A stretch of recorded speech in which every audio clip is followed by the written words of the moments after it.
Come over a little. There we go. There we go. Hold up, man, I need to back that up. All right. Okay. Oh, cozy. That's what's up. Urban Politics. We in the building. I'm here with a very special guest. A person I respect a ton. I love a ton. She's pretty good, pretty all right. I'm probably biased. My little sister, Lydia. Say what's up to the people.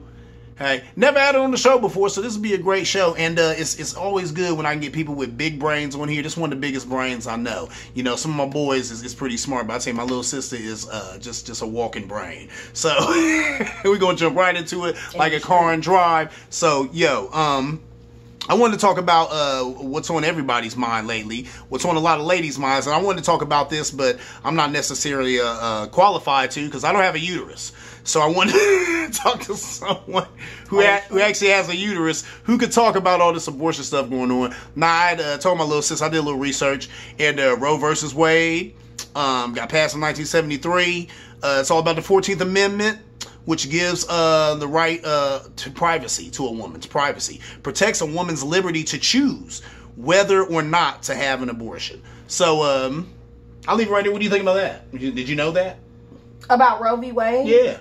Yeah, I did know that it was a woman's right to privacy. So a part of Roe v. Wade was that if you got pregnant for a man, and even before that regarding pregnancy, if you were in like a romantic relationship, and by romantic relationship you were seeing a man on a sexual level, or a man was related to you, so meaning your brother or your father, and this is a lot like Handmaid's Tale, like what we were just talking, if you exhibited signs of insanity, which also mimicked signs of PMS or postpartum depression, then they could pink slip you, which is, we call it now pink slipping, which is where they would call the police and have you transported somewhere like Netcare or Access Ohio and say that you're out of your mind. I remember hearing about that. But Roe v. Wade is based on that. It's based on the fact that a man cannot have a familial relationship or an interpersonal relationship with a woman in where he has access to her medical records and can make medical decisions on her behalf. So what a lot of people don't understand about why it's very important that we don't allow laws like this to be overturned is because oftentimes when people write bills, they could write 20 different mandates in a bill and then call the bill one thing. Yeah. So they can write 20 different mandates in a bill, which effectively turn over the rights of a woman on a federal level having right to herself. So in other words, you cannot pink slip me for 24 hours unless I'm, you know, for lack of better terminology, standing in the middle of the floor, butthole naked, throwing poop at somebody. Okay. You can't just make that decision as my brother. You can't say, you know, our parents left us this inheritance and Lydia doesn't want to let me dole out this inheritance to her. So she's crazy. I'll have her locked up. So when we talk about bills like this, a part of the problem is that the general American is so bogged down in having to work and having to care for themselves and having to care for their children and having to worry about whether they have health insurance coverage, that they do not actually read the entire bill. So when you vote for things like this, what you're actually voting for is is the loss of a woman's right to collect rent if she owns property.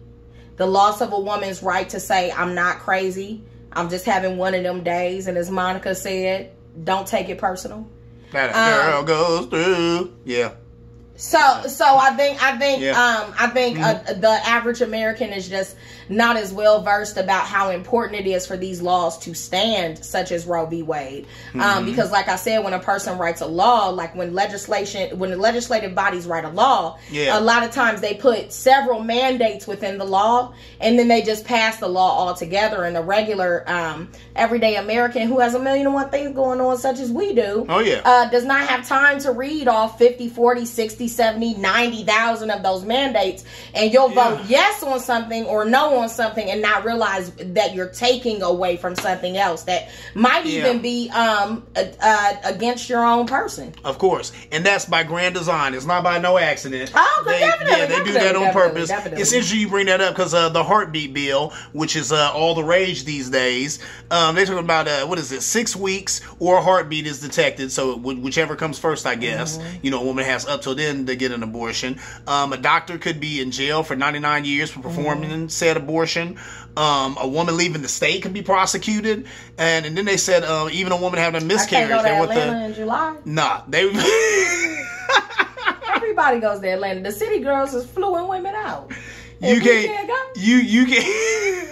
If you do that and you have an abortion in Atlanta, it's gonna be some stuff. So, if you have a miscarriage, which I think is ridiculous, one of the worst things a woman will ever go through in her life. But then they talk about they want to. Well, then they want to investigate the miscarriage, like she did something hokey, which is ridiculous. And how do you investigate that? Yeah. And it's Georgia. It won't surprise you the states that are into it: Georgia, Kentucky, Ohio, Mississippi. States. And Alabama just wants to outlaw. They just want I'm not saying anything doing funny. With abortion outlawed. When you read them states, read those states again. Georgia, Kentucky, Ohio, Mississippi, and Alabama just wants to outlaw. Those are also the same states that had runaway slave clauses, where they could just pick a black person, any black person, and bring you back and say you ran away, and they could prosecute you and then force you into servitude in a state, not the state that they claim you ran away from. So they could claim you ran away from a plantation in Virginia, and they could take you all the way to Mississippi and say, "Oh no, but you ran away, so we're putting you in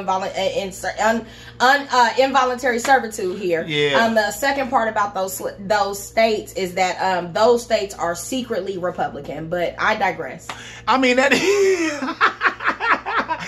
very true. I'm gonna tell you. I remember a little while ago it was making big news when they were talking to they had some undercover video of some women's at Planned Parenthood, or some ladies at Planned some women's. So, do you have diabetes? I ain't that on yet. Women's. You call it ladies, women's. This guy. Some ladies. Some women. No, I call them what you call them. Shut your face. Some ladies who were involved with Planned Parenthood, like they worked there, whatever, and they were having some provocative conversations about abortions, and they did, record some of the women talking about how they were even discussing how maybe a woman who was having an abortion maybe should get some type of monetary compensation because they will use that fetus's stem cells and stuff like that. Message. That blew me away. Now, look, I'm a man, and even saying the word or hearing the word abortion makes me kind of cringe, but because you don't have a uterus. Shut your face. Probably, and that's my point. Because you're not at risk of vaginal rape, which could result in a baby. Keep going. Okay, and you know what? And that makes my point right there, because it's because if somebody violates you sexually, you can hide it for the rest of your life, whereas I might have to raise it. Alabama. Okay, anyway.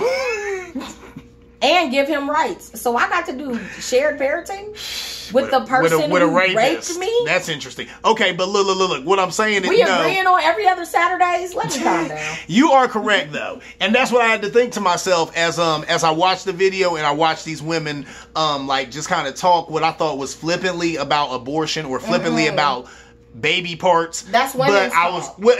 And you just said it. That's women's talk. That's a good point. Just like y'all have locker room talk, we have women's talk. And I was just about to say, and women's talk is periods, abortions, what to do when you're sexually assaulted, and you don't want to report it. That's a conversation I had to have with women in my teenage years, and I thought, oh my God, there's no reason to have this conversation. I remember being a young woman going through puberty and my mom having conversations with me about what to do if you're sexually assaulted. Yeah. And I think when it comes to race, it's easy for us as black or brown people to say to our children what to do if you're stopped by the police. What to do with that teacher who says that you speak so well and you're not like the other ones. I think it's easy for us to have those conversations, but I think just because of the way the world is set up, from a patriarchal standpoint, and I am not a feminist, but I am a black womanist because I am black first and I'm also a woman. Right, I'm not a feminist. I'm not a feminist. He loves to call me a feminist every chance he gets. Because he's a chauvinist. Anyway. Just jokes. But what I will say is that I didn't realize how common it was for women to be sexually assaulted. I didn't realize how common it was for women to be sexually assaulted, for them to know their perpetrator, for their perpetrator to continually have access to them, and for them to have to physically protect themselves from their perpetrator within their own home. And those are things that I think when people create these bills, they don't realize. What did Ice Cube say in Don't Be a Menace? They don't know, don't show, or don't care. Or just don't care about what's going on with women in their own homes. Hey, you know what? Look, okay, now that you bring on that up, I have to ask you something, because I had a conversation with a young woman a little while ago. She's about 24. And I told her how, I said, I have a conservative friend who watches this show, my man. And he was telling me that, you know, of course, he's against abortion because he's conservative. And he was also saying that there are women out there who, you know, they use abortion as birth control. And I said, no, that's not true. Well, hold on, listen. And I said, and I was like, that's not typical. That's not going on. And then I said, but you know what? I do have another, and both of these, I'll tell you off camera, but you know both of these people I'm talking to. Well, my one conservative friend, you ain't really know him. But my other one that I'm about to talk about now, you know this guy. Are you allowing me to use their restrooms? And this is how they feel about women's health? We're not there yet, little sis. Anything Give me a minute. On that toilet seat and you're We're not there yet. Okay. Give me a minute. Now look, this other one who's a brother and he's a Republican, he told me, he said, Ed, that's the reason why, and he's conservative. And well, not conservative, he's more like a money Republican because he makes money. So, they're the worst ones. But anyway, he told me, burn them all. It'll save me 25 cents. Such a face. He told me, he said, Ed, he said, no, I'm one of those people who don't support abortion because of that. He said, actually, my sister is one of them women. He said she's had like 9 women's, one of them ladies. She's had like women's, 9. Bro, women's, because you're a chauvinist. You love calling me a feminist. You're there. One of these women's. I am not these women's. We're going to cut the tape. I am and not Trump is the great white hope. Did I put that on there? I am not. I repeat, I am not a chauvinist. It's just jokes. Anyway. Just jokes. But no, my question, okay, so that was his thing. He said that his sister was using it as birth control. You say that's not typically going on. This girl told me that was going on. And I said, hold up. I said, well, dang, I guess you are a 24-year-old girl, so you would know better than me, but I don't think that's going on typically. And she was like, nah, I know a lot of women who use abortions as birth control. What do you say to that, little sis? Was that going on, or am I mean, what? Now, here's where it gets deep. Amen? What I would say to that is, to the women who use abortion as birth control, why do they not feel empowered to instruct their sexual partner to use protection? Why do they not feel empowered to use female condoms? You don't see those right on the shelf at Walgreens. You're right. That's right. Message. Anyway, why do these women feel that it is healthier or more economically expedient to subject their bodies and their emotional self to the trauma that is abortion? So what I would say to that is, maybe there are women, and I'm saying maybe even, I know there have to be some, they not my friends, but there have to be some, because we're talking about it. There has to be some women who are using abortion as birth control. And what I'd have to say is, what we really should be assessing, and this is from my professional standpoint, what we really should be assessing is, why do they not feel empowered to have control of their bodies during intimacy? Why do they feel they don't have that control? Why are they ashamed, afraid of, or ignorant to contraceptive methods before a sperm reaches an egg? And I think if we delve way down deep into that, what we find are statements like this: my partner feels like when I ask him to use a condom, I'm a hoe. Yeah, I've heard that. We've heard, yeah. If I pull out condoms, I'm a hoe. if he doesn't pull out, and I hate to be so vulgar, but if he doesn't pull out, this is a family show. But go ahead. Why? Because you have a family? Shut your face. We're all adults. If he doesn't pull out, it's because he loves me, and I'll be a good mother. Whoa, really? What? If I give him a baby, he'll stay longer. So what you're really hearing from women who do these things is, I don't feel empowered about my body. Yeah. I do not feel that my sex and my sexuality is protected. And what backs her up is because Malcolm X said the most unprotected creature on this planet is the black woman. My sex and my sexuality is unprotected, and that's something I say all the time as a person, as Lydia. And people be like, she's a feminist. But the truth of the matter is, historically speaking, feminist. Historically speaking, if you look at the practice of gynecology, it's based on experiments, horrible, horrifying, painful experiments performed on African American women during slavery. Yeah. If you look at the hole in the head experiments in Indiana during the 1940s, they were performed on the children of black women whose men had left for the war, and they had been left single, and they were single working black women, and the government came in and performed experiments on their children. If you look at the propensity for a sexual assault against a black woman who's attending a black college. Yeah. So oftentimes when black women, or women who simply are poor, poor, impoverished women, when these women are saying to you, I don't have gas money, I don't have a car, they don't even have the ability to get to the one Planned Parenthood that's funded. In Columbus, Ohio, there's only two. One is on West Broad Street towards downtown, and one is on East Main Street. And there's protesters out there every single day except Thursday. I don't know why they don't like Thursdays, but they don't be out there on Thursdays. So take a day off. Whatever, they take a day off. It's whatever. But these women are saying, I don't even have the means to get there. Do you get what I'm saying? So when you talk to women who use abortion as birth control, what you're talking about is a woman who doesn't feel that her body, her sex, her sexuality, her vagina, her uterus, her ability to create life and then to suckle it upon her bosom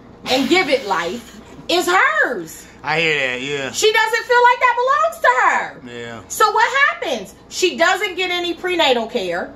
Now, let's get deep into this thing. If we're going to go there, let's go there. She doesn't get prenatal care. Okay? Because she finds out she's pregnant because she misses 2 or 3 periods. And she might not even miss them. She might have a bleed on her uterus because it didn't completely close. And she may continue to have what she thinks is a period for several months. Yeah, I've heard of that. Which is why this beating heart bill is garbage. In my opinion, because so many things, this body of mine is so miraculous. It's so beautiful. I'm the only, I'm a mammal. I'm a part of this species that creates life in and of my belly, and then I can support it through my boobs. That is amazing. So this human who's having all of these changes happening to her, these changes that mimic going through your menstrual cycle, these changes that mimic going through the change of life. That's another thing. These changes that can mimic being HIV positive. A lot of people don't know that. These changes can mimic a change in your cycle based on moon phases. A lot of people don't know that. These changes can mimic issues in your cycle that are caused by stress. A lot of people don't realize that. So all these changes are happening to me, and I have to rule out all of these things before I realize, oh my goodness, there's a life inside of me. So by the time I get to that point, and I already don't feel like I belong to myself, of course the only option is abortion. Yeah, that put it pretty plain right there, little sis. I'm not gonna lie. That's all I'm saying. You know what, though? My only other question for you, though, is after all that, and I've heard a lot of comedians say this, and I echo it too. Why do you think that old white men then are just so hung up about abortion? Now, I do hear right to lifers, and they're always saying, every life is precious. Every life is brought here by God, and every life has a right to exist. But I'm just like... Then why did they get with a welfare to work? I'll wait. Some of that, you know, that We're so worried about these fetuses. I hear that. Some of that. But when these babies get here, y'all don't want them to get too many food stamps. Don't want to get no food stamps. They'll go hard for a life that ain't here yet. Once they get here, they don't want to give it nothing. But they'll go hard if it ain't here yet. Once that baby get here, they be right in the incubator. Now strap yourself up by your bootstraps and get out here. Exactly. Baby. Somebody get this baby some bootstraps. He's a baby with a heart monitor. Baby, come out. Where your bootstraps at? If you want to be a good Christian, you better get a job. Man, don't work, you don't eat. I'm still on the titty. Man, don't work, you don't eat. God love a working man. I don't want to hear all that. God love a working man. When are those praises to Jesus, the white one? Well, then shut it up. That's terrible. Hey. No, then what I would say to that is, why do you think they're obsessed then with Well, here's another because look, the GOP, they've been waiting to do this. I mean, they've been laying in the cut. Trump, let me tell you something. He's an idiot, right? But he's politically expedient. And they were talking about when they did those Russia investigations, they said a useful idiot. He's been a useful idiot for the GOP. He just don't know it. He's so obsessed with accolades and being the president and being seen and all that dumb stuff. Man, they've been low-key. They've been wanting to get this abortion legislation off. They already got that big tax cut off. Man, Paul Ryan, they said, been trying to do that since he stepped in the Senate. He's been there for a minute. He's been trying to get it off since he was a 25, 26-year-old guy in the Senate. He got it off and quickly got out of there because he made sure that him and the rest of his rich buddies would be rich for a long time. And with this heartbeat crap, this is the GOP using him because I'm not going to lie. I don't think even Trump, if you called him on a candid day when he was lucid, which isn't often because the man's going nuts, but if you called him on a lucid day. Are you accusing him of having syphilis like Adolf Hitler? Hey, I've even had other Republicans tell me that on the realist level, and that's another thing that ticks me off about that party too. You would sit here and tell me Stormy Daniels. that your standard bearer is mentally ill, but because he's rubber stamping all your garbage policies, you're cool with him. Anyway, but my point is, even if you ask Trump on one day, like, how do you feel about abortion? He'd probably be like, oh man, broads deal with that. Let them do what they do. The only reason First off, Trump said she was bleeding out of her wherever. Trump doesn't even know where babies come from. Because women are bleeding out of their whatever. For all he knows, our pores just ooze a little blood. What's above? Let me tell you. What drop from every Full Frontal with Samantha Bee. I don't, I'll often talk about other shows on my show, but she really broke it down. I learned something when I watched that lady show because I didn't know that women can't really tell if they're pregnant. It could take 10 to 15 days for a woman to know if she's pregnant or not. But these lawmakers who are signed, they don't know this stuff either. They don't know any of the stuff that you said. Anyone with a uterus. Exactly. You said it when the show started. Has anybody checked with the people who have uteruses? And all of them were like, told those women to shut up and churn some butter. I'm sure there's a baby that needs to be fed. Have you made all the bottles that are needed in America? The women said, we're going to decide what goes on with your vagina. We'll call you in the room when we're ready to discuss when we've come with our exactly. Anytime somebody can have a discussion with me about my vagina, my uterus, my vulva, my clitoris, my pubic hair, they can't use any of those words. They're just like, what talk about? What gotta talk about? Like, come on, man. Like, you're not allowed to make no decisions for me when you like, she was bleeding from her whatever. From her whatever. From her whatever. What do you mean her whatever? He was being a gentleman. He didn't want to say from her. No. She was menstruating as a healthy woman who is not in the change of life should. Yeah, and see, that's the thing. It's a man's world. So when you say menstruating, I want to throw up in my mouth. And that's the reason why it's... If it wasn't for a little menstruation, none of us would be here. Exactly. True indeed. None of us would be here. I know how science works, and I remember all of us should be thanking our almighty mothers for menstruation. I remember when they used to separate the boys from the girls. They would go tell the girls how the boys' bodies work, and then they go tell the boys how the girls' bodies work, and we'd all come together and have a good laugh. But they stopped doing that. They stopped doing it. And then you be bleeding from the whatever. Stop doing it. All right. Let me tell you something. That's enough of that. Okay. Yeah. You know Chauvinist. That's enough of that. I just want to make one more point, though. That's how they sound on Congress. Just one more point. We about to get off of these ladies' uteruses. But They were saying though that a lot of these bills won't pass the smell test. They won't cut the mustard because of Roe versus Wade, which is a federal law which trumps all of these state laws. But they said they were doing it just to send a message, you know, to the Supreme Court, and your boy Kavanaugh's there. He could be the deciding vote in an overturning of Roe versus Wade. What do you think about that? What do you think would happen? Now, I talked about on the show, I think last show, about Dr. Ruth and how she's a 90-something-year-old woman, and she said that was one of her biggest fears. She did not want to see Roe versus Wade turned over. She did not want to see abortions become illegal again. What do you think about that? What? Which one? Break that question down. Well, my point is, if it did get all the way to the Supreme Court, some of these states, and they were able to get upheld, and they did overturn Roe versus Wade, what do you think about that? I mean, would that be as catastrophic as I'm thinking it would probably be, or no? Well, can I? My answer on that is so muddled. It would be catastrophic, but it would be silently catastrophic. Why do you say that? It would be catastrophic in the way molestation is catastrophic. Oftentimes, the victim does not tell. But when they do tell, they tell everybody. They tell until they're believed. And then they tell everybody who will listen. Yeah. And that's what I mean by that. That's why I mean that answer is so muddled. So it would be horrible to see Roe versus Wade overturned. Mm-hmm. It would be horrible. But the real problem with it would be the botched abortions and the babies born with cognitive, physical, mental, and emotional disabilities and delays. Yeah.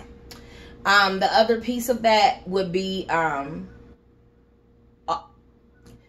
many times, I know you have, and now I do. I chose a career to work with people that other people pay good money not to see.